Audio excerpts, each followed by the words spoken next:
అమెరికాలో అక్రమంగా నివాసం ఉంటున్న ఇతర దేశస్తులను ట్రంప్ సర్కారు వెనక్కు పంపించేస్తుంది. ఆ వెనక్కు పంపిస్తున్న వారిలో భారతీయులు కూడా ఉన్నారు. అందుకే ఇప్పుడు భారతదేశం నుంచి విదేశాలకు వెళ్ళి అమెరికా వెళ్ళి అక్కడ సరైన పత్రాలు లేకుండా ఉంటున్న వారందరి గుండెల్లోనూ రైలు పరిగెడుతున్నాయి. వారందరినీ వెనక్కు పంపిస్తున్న తీరు బాగా లేదు అని భారతదేశంలో విపక్షాలు గగ్గోలు పెడుతున్నాయి. భారతదేశానికి కొంతమంది అక్రమ వలసదారులను ట్రంప్ సర్కారు వెనక్కు పంపించేసింది. అలా పంపించే క్రమంలో వారి పట్ల ట్రంప్ సర్కారు వ్యవహరించిన తీరు కఠినంగా ఉంది, అవమానకరంగా ఉంది అంటూ విపక్షాలు పార్లమెంట్లో గగ్గోలు పెడుతున్నాయి. ఒకసారి మనం ఆర్టీవీ స్క్రీన్ పైన చూడొచ్చు.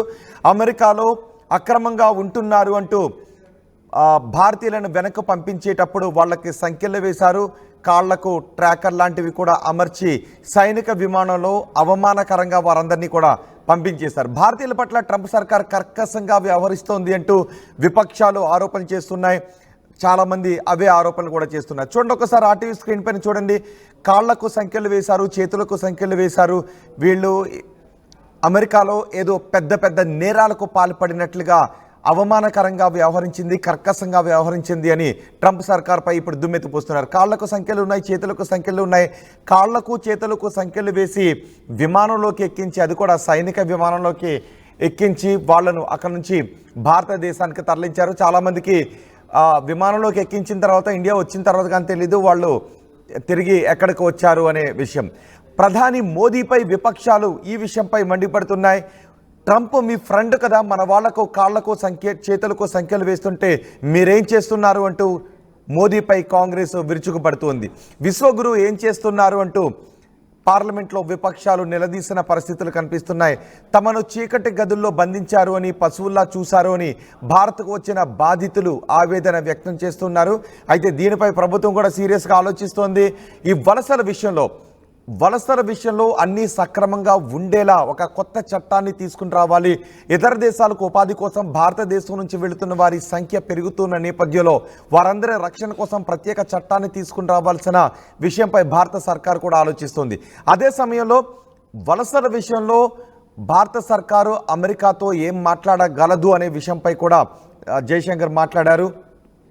కేవలం వాళ్ళ పట్ల కఠినంగా వ్యవహరించొద్దు, అవమానకరంగా వ్యవహరించొద్దు అని మాత్రమే చెప్పగలుగుతాం తప్ప వాళ్ళను భారత్కు పంపించొద్దు, వాళ్ళని తిరిగి పంపించొద్దు అనే విషయంపై మాట్లాడలేము అనే అభిప్రాయాన్ని భారత ప్రభుత్వం కూడా వ్యక్తం చేస్తూ ఉంది. కేవలం వారి పట్ల అవమానకరంగా వ్యవహరించొద్దు అని చెప్పగలుగుతాం. ఎందుకంటే అక్రమంగా వెళ్ళిన వారిని తిరిగి వాళ్ళ దేశాలకు పంపించడం అనేది ఇప్పుడు కొత్తగా ప్రారంభమైన ప్రక్రియ కాదు. కొన్ని దశాబ్దాల కాలం నుంచి ఇది జరుగుతున్న ప్రక్రియ. అక్రమ వలసలు అనేవి ఏ దేశానికైనా ఇబ్బందికర పరిణామమే. కానీ అలా అక్రమ వలసదారులను వారి దేశాలకు పంపించే విషయంలో వారి పట్ల వ్యవహరించే శైలే కొంచెం అప్పుడప్పుడు ఇబ్బందికరంగా ఉంటుంది అని కూడా జయశంకర్ మాట్లాడారు. సో అక్రమ వలసదారులను భారత్కు పంపించేటప్పుడు వారి పట్ల అవమానకరంగా వ్యవహరించొద్దు అని అమెరికాతో మాట్లాడే విషయం గురించి కూడా జయశంకర్ పరిశీలిస్తున్నారు. భారత ప్రభుత్వం పరిశీలిస్తుందనే విషయం చెప్తున్నారు. ఒకసారి చూడండి ఆర్టీవీ స్క్రీన్ పైన. గతంలో కూడా యూనివర్సిటీల్లో చదువుకోవడానికి వెళ్ళి అక్కడ ఫేక్ యూనివర్సిటీల్లో చేరిన విద్యార్థులపై కూడా అమెరికా నిఘా పెట్టింది. అప్పట్లో వారి కాళ్లకు GPS ట్రాకర్లను అమర్చారు. వారు ఎక్కడికి వెళ్తున్నారనే విషయాలన్నీ కూడా ఆ ట్రాకర్లో వస్తూ ఉంటాయి. వాళ్ళని కేవలం ఒక రూమ్లో ఉంచేస్తారు. ఆ తర్వాత వాళ్ళు ఎక్కడికి వెళ్ళినా ఆ ట్రాకర్ ద్వారా సమాచారం అక్కడ పోలీసులకు అందుతూ ఉంటుంది. కాబట్టి వాళ్ళను ఏ ప్లేస్లో అయితే ఉంచారో వాళ్ళు ఆ ప్లేస్లోనే ఉండాలి, అది దాటి ఎక్కడికి కూడా వెళ్ళకూడదు. ఆ తర్వాత వాళ్ళకి చేతులకు కూడా సంఖ్యలు వేశారు. ఇక్కడ కూడా మీరు ఆర్టీవీ స్క్రీన్ పైన చూస్తున్నారు. భారతదేశానికి కొంతమంది అక్రమ వలసదారులను అమెరికా నుంచి పంపించేశారు. ఆ సమయంలో చూడండి, ఒకసారి 2 కాళ్ళకి కూడా సంఖ్యలు వేశారు. అంటే వాళ్ళు ఎక్కడికి పారిపోకుండా పెద్ద నేరాలకు పాల్పడినట్టు, లేదంటే ఎవరో ఉగ్రవాదులు పట్టుకున్నట్టు ఈ రకంగా వాళ్ళ కాళ్ళకు సంఖ్యలు వేశారు, చేతులకు సంఖ్యలు వేశారు. అంటే వాళ్ళు ఎక్కడికి పారిపోతారేమోనని అనుమానించడం, వారిని అవమానించడం, ఈ రెండు కూడా ట్రంప్ సర్కారు చేసింది అనే ఆరోపణలు వస్తున్నాయి. పశువుల్లా చూశారు అని, పశువుల మెడలో తాడు కట్టి ఆ తర్వాత ఒక రాయికి మనం ఎలాగైతే కట్టేస్తారో అలా వీళ్ళ కాళ్లకు చేతులకు సంఖ్యలు వేసి ఒక చోట కట్టిపాడేశారు అనే విమర్శలు ఇప్పుడు వస్తూ ఉన్నాయి. భారతీయుల పట్ల అవమానకరంగా వ్యవహరించారు అని. నిజానికి ఎంతో వేల మంది ఇతర దేశాలకు వెళ్ళి అక్కడ ఉపాధి పొందుతున్నారు. అందులో చాలామంది ఏజెంట్లు చెప్పే మాయ మాటలకు నమ్మి అక్కడికి వెళ్ళి డబ్బులు సంపాదించవచ్చు, లక్షల రూపాయలు కోట్ల రూపాయలు సంపాదించవచ్చు, డాలర్లు భారీగా సంపాదించవచ్చు అనే ఒక ఆశతో అక్కడికి వెళ్ళి ఇలా అక్కడ చట్టాలకు అధికారులకు పట్టుబడి మళ్ళీ వెనక్కి ఇలా అవమానకర రీతిలో తిరిగి వస్తున్న వాళ్ళు చాలామంది ఉన్నారు. ఇక్కడ ఎక్కువగా ఏజెంట్లు చెప్పే మాయ మాటలకు మోసపోతూ ఉన్నారు. సో వాళ్ళందరూ కూడా ఇబ్బందులు పడుతున్నారు. అందుకే ఈ వలసల విషయంలో కొన్ని చట్టాలను రూపొందించడం ద్వారా ఇతర దేశాలకు వెళ్ళే వారి విషయంలో కొన్ని రూల్స్ను ఫ్రేమ్ చేయడం ద్వారా వారికి రక్షణ కల్పించవచ్చు అని ఇప్పుడు మోదీ సర్కార్ కూడా భావిస్తోంది. కొత్త చట్టం తీసుకొచ్చే అవకాశం కూడా ఉంది చెప్తున్నారు. అలాగే ఇతర దేశాలకు వెళ్ళి యూనివర్సిటీలో చేరటానికి అని వెళ్ళిన విద్యార్థులు చాలామంది అక్కడ యూనివర్సిటీలో చేరలేదు. ఇప్పుడు వాళ్ళంతా ఎక్కడ ఉన్నారో కూడా తెలియదు. అంటే చాలామంది ఏజెంట్లు వాళ్ళందరినీ కూడా ప్రలోభ పెట్టి ఏదో ఒక దేశానికి అక్రమంగా వాళ్ళని పంపించారు. అందులో అమెరికాలో కూడా చాలామంది వేల మంది అక్రమ వలసదారులు భారతదేశం నుంచి వెళ్ళిన వారు ఉన్నారు. ఇప్పుడు వాళ్ళందరినీ కూడా ట్రంప్ సర్కార్ పంపించేస్తుంది. ఇప్పుడు కొంతమందిని పంపించిన దృశ్యాలు మీరు ఆర్టీవీ స్క్రీన్ పైన చూస్తున్నారు. వీరందరినీ అమృత్సర్ వచ్చిన తర్వాత అక్కడ మాట్లాడారు. ఇతర అమెరికా నుంచి భారత్కు వచ్చేసిన తర్వాత అక్రమ వలసదారులు అంటూ ముద్ర వేసుకుని వచ్చేసిన తర్వాత వాళ్ళు ఏం మాట్లాడారో చూద్దాం. वहाँ से रिलीज हो गए आप, हम आपको वेलकम सेंटर लेके जा रहे हैं. वहाँ वेलकम सेंटर होता है जहाँ से रिलीज किया जाता है. हमें धोखेधड़ी से वहाँ से भी लेके आया यूएस गवर्नमेंट हथकड़ियाँ डाल के, और बाद में वहाँ एयरफोर्स का कैंप है, उसके बाजू में वेलकम सेंटर है. तो हमारे को बताया गया था कि वेलकम सेंटर से आप रिलीज हो जाओगे, लेकिन वहाँ ना करते हुए हमारे को प्लेन में डाल दिया गया, जो एयरफोर्स का प्लेन होता है. उसमें 104 बंदे हम डिपोर्ट होके आए. हाथों में हथकड़ियाँ थी उस दौरान? हाथों में, पैरों में, अपना यहाँ पर जो चेन होती है कमर में, सब जगह थी. ये बताइए किस लिए आप वहाँ पे गए थे और जो पैसे लिया था आप क्या महसूस कर रहे हैं आप?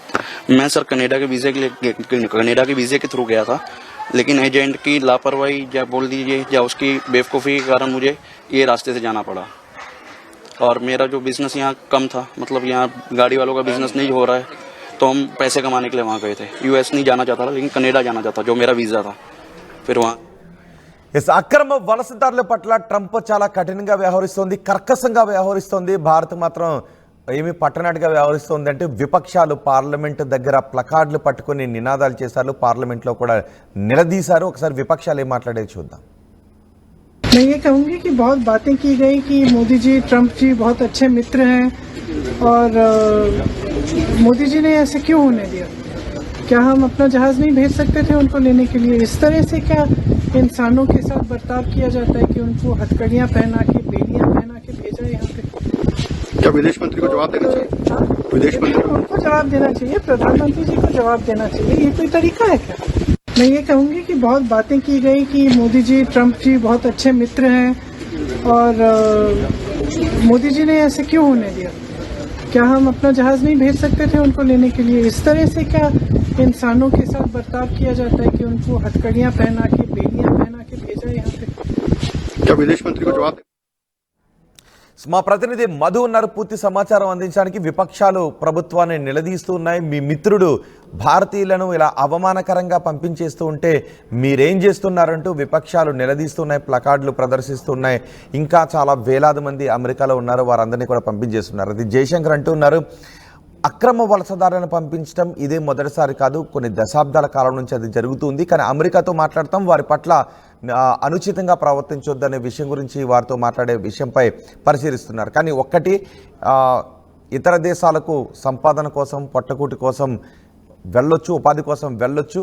కానీ వెళ్ళేటప్పుడు మీరు వెళుతున్న విధానం అక్రమం, ఇది కరెక్ట్ వేలో మనం వెళ్ళట్లేదు అని మీకే అనిపిస్తే అలాంటి ప్రయత్నం మీరు చేయకుండా ఉంటేనే మంచిది. మీరు వెళ్ళేటప్పుడే మనం తప్పు చేస్తున్నాము, అక్రమంగా వెళ్తున్నాము, కొన్ని పేపర్స్ని సృష్టించి వెళ్తున్నాము, అబద్ధాలు చెప్పి వెళ్తున్నాము అని తెలిసినప్పుడు అక్కడికి వెళ్ళిన తర్వాత ఇబ్బందులు పడి ఆ తర్వాత మళ్ళీ ప్రభుత్వాలను నిందించే ప్రక్రియ చాలా సందర్భాల్లో చోటు చేసుకుంటూ ఉంది. సో వ్యక్తిగతంగా మీరు కూడా ఇబ్బందులు పడే అవకాశం ఉంటుంది. కాబట్టి ఆ రకమైనటువంటి ప్రాక్టీస్ మంచిది కాదు. ఏజెంట్లు ఎవరైనా మిమ్మల్ని ఎలాగైనా కొంతమంది ఏజెంట్లు కొన్ని రోజుల పాటు నడిపించుకుని తీసుకుని వెళ్ళి సరిహద్దులను దాటించి అక్కడ కొన్ని ఫామ్ హౌస్ల్లోనూ వేరే చోట్ల ఇలా పనికి పెడుతూ ఉన్నారు. సో వీళ్ళందరూ ఏదో ఒక స్థాయిలో, అందరూ ఒకేసారి దొరకకపోయినా ఒక్కొక్కరు ఏదో ఒక స్థాయిలో దొరికిపోయే అవకాశం ఉంటుంది. అలా దొరికిన వాళ్ళు కొంతమంది విదేశాల్లో జైల్లోనూ మగ్గుతున్నారు. ఇప్పుడు ఇలా సంఖ్యలు వేసుకొని వెనక్కి వస్తున్నారు. కాబట్టి వెళ్ళేటప్పుడే మనం సరైన మార్గంలో వెళ్ళటం లేదు, ఏజెంట్ మోసాలకు గురవుతున్నామని మీకు అనిపిస్తే మీరు ఆ మార్గంలో వెళ్ళొద్దు. సక్రమ మార్గంలో మీరు వెళితే మిమ్మల్ని ఎవరికి కూడా ఇబ్బందులు పెట్టే అవకాశం ఉండదు. ఒకసారి ఇతర దేశాలకు ఉపాధి కోసం వెళ్తున్న మీరు, చదువుకోవటానికి ఉపాధికి వెళ్తున్న మీరు ఆ రూల్స్ అయితే మాత్రం పాటించండి. ఎందుకంటే మీ కుటుంబాలు కూడా ఇక్కడ ఉంటాయి కాబట్టి వాళ్ళు కూడా ఇబ్బందులు పడే అవకాశం ఉంటుంది. మిమ్మల్ని ఇలా తిరిగి పంపించేస్తే లక్షల రూపాయలు, 50-60 లక్షల రూపాయలు ఏజెంట్లకు సమర్పించుకుని అక్కడికి వెళ్ళి ఇలా దొరికిపోతే ఆ తర్వాత మీరు ఆర్థిక ఇబ్బందుల్లో కూడా మునిగిపోయే అవకాశం ఉంటుంది. మా ప్రతినిధి మధు ఉన్నారు పూర్తి సమాచారం అందించడానికి. మధు, ట్రంప్ సర్కారు వెనక్కి పంపిస్తోంది, ఓకే, కానీ వాళ్ళ విషయంలో ట్రంప్ సర్కారు వ్యవహరిస్తున్న తీరు మాత్రం బాగాలేదు.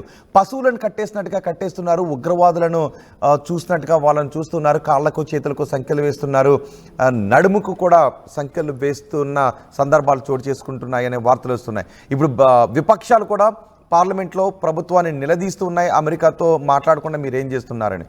సో ఈ అవమానకర రీతిలో వెనక్కి పంపిస్తున్న విధానంపై అమెరికా ప్రభుత్వంతో మాట్లాడటానికి భారత సర్కార్ ఏం చేయబోతోంది? ఎగ్జాక్ట్లీ, నిజంగానే దీనిపైన అమెరికా అధికారులతో మాట్లాడుతున్నామని చెప్తా ఉన్నారు. ఎందుకంటే అధికారులు అక్కడ వ్యవహరిస్తున్నటువంటి తీరుతో దేశవ్యాప్తంగా దీనికి సంబంధించి విమర్శలు వస్తా ఉన్నాయి. నిన్న పార్లమెంట్ కూడా బడ్జెట్ సమావేశాల సందర్భంగా యాక్షన్ కనీసం వాయిదా వేయాల్సినటువంటి పరిస్థితి, చర్చ జరగకుండా ఆందోళన చేశారు విపక్ష సభ్యులంతా కూడా.